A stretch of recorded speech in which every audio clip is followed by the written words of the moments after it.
Assalamualaikum warahmatullahi wabarakatuh.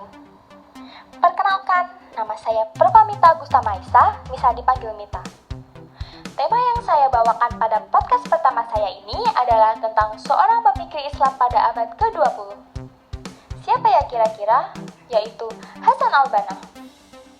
Hasan al-Banna merupakan pendiri Ikhwanul Muslimin, salah satu organisasi Islam terbesar dan berpengaruh pada abad ke-20. Hasan al-Banna dilahirkan pada tanggal 14 Oktober 1906 di desa Mahmudiyah, kawasan Buhairah, Mesir. Pada usia ke-12 tahun, Hasan al-Banna telah menjadi penghafal Al-Quran. Masya Allah, masih muda, 12 tahun sudah menjadi penghafal Al-Quran.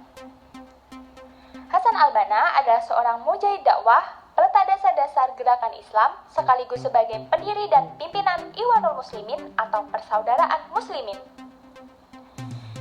Ia memperjuangkan Islam menurut Al-Quran dan Sunnah hingga dibunuh oleh penembak misterius yang oleh banyak kalangan diyakini sebagai penembak titipan pemerintah pada 12 Februari 1949 di Kairo, Mesir.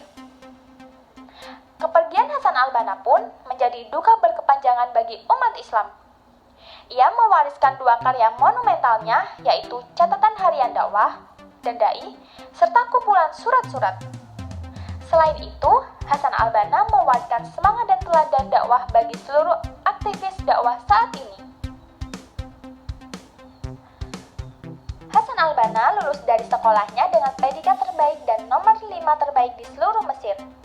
Pada usia 16 tahun, ia telah menjadi mahasiswa di perguruan tinggi Darul Ulum.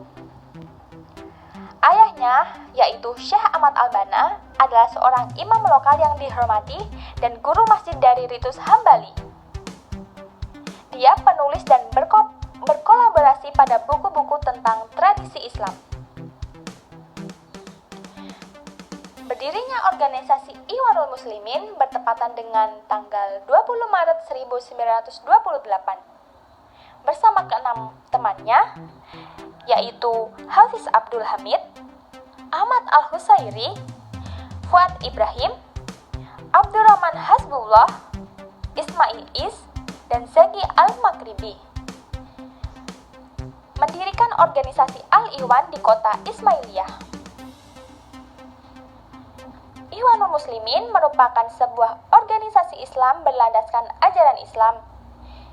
Bisa dilihat dari pemikiran utama Ikhwanul Muslimin, yaitu salah satu jamaah dari beberapa jamaah yang ada pada umat Islam, dan memandang bahwa Islam adalah agama yang universal dan menyeluruh, bukan hanya sekedar agama yang mengurusi ibadah ritual, seperti sholat, puasa, haji, dan lain-lain. Tujuan Ikhwanul Muslimin adalah mewujudkan terbentuknya sosok individu muslim, rumah tangga islami, bangsa yang islami, pemerintahan yang islami, negara yang dipimpin oleh negara-negara Islam, menyatukan perpecahan kaum muslimin dan negara mereka yang terhempas, kemudian membawa bendera jihad dan dakwah kepada Allah sehingga dunia mendapatkan ketentraman dengan ajaran-ajaran Islam. Dalam perpolitikan di berbagai negara, Ikhwanul Muslimin ikut serta dalam proses demokrasi sebagai sarana perjuangannya. Sebagaimana kelompok-kelompok lain yang mengakui demokrasi, contohnya adalah Ikhwanul Muslimin di Mesir yang mengikuti proses pemilu di negara tersebut.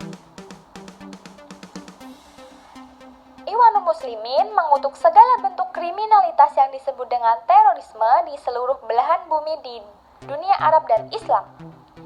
Sebagaimana di belahan negara lainnya di dunia seperti yang telah terjadi di New York dan Washington DC pada serangan 11 September 2001. Ikhwan Muslimin sangat mengecam peristiwa anarkisme yang terjadi di Riyadh, Bali, Madrid, dan lainnya. Dengan sangat jelas, Al-Ikhwan mengumumkan bahwa tindakan-tindakan kriminalitas seperti itu sama sekali tidak didukung oleh syariat, agama, dan undang-undang dimanapun. Al-Ikhwan bukan Wahabi. Di berbagai media, Ikhwanul Muslimin juga sering dikaitkan dengan gerakan Wahabi. Pada faktanya, Antara Al-Ikhwan dan Wahabi berbeda jauh. Pengkaitan Al-Ikhwan dan Wahabi pada dasarnya disebabkan adanya kesamaan nama. Di dalam sejarah Wahabi di Arab Saudi, mereka memang pernah memiliki pasukan tempur yang bernama Al-Ikhwan, nama yang persis dengan Al-Ikhwan yang di Mesir. Secara pemikiran pun, antara Al-Ikhwan Muslimin dengan Wahabi sangat bertolak belakang.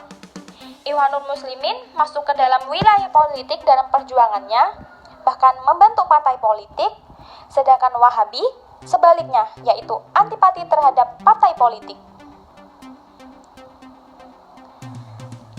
Ikhwanul Muslimin juga memiliki landasan. Yang pertama, Allah tujuan kami. Yang kedua, Rasulullah teladan kami. Yang ketiga, Al-Quran landasan hukum kami. Yang keempat, jihad jalan kami. Yang kelima, mati syahid di jalan Allah, cita-cita kami yang tertinggi.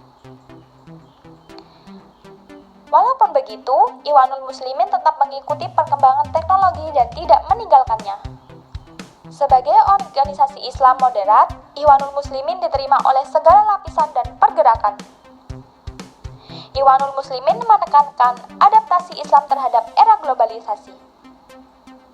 Pemikiran dan pergerakan Ikhwanul Muslimin mencakup 8 aspek yang mencerminkan luasnya cakupan Islam sebagai ideologi yang mereka anut, yaitu dakwah salafiyah, thariqah sunniyah, hakikat sufiyah, hay'ah siyasiyah atau lembaga politik, kelompok olahraga, ikatan ilmiah berwawasan, perserikatan ekonomi, dan pemikiran sosial.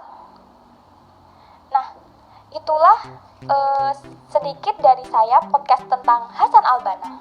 Sekian podcast dari saya, semoga bermanfaat untuk kita semua. Kurang lebihnya saya mohon maaf.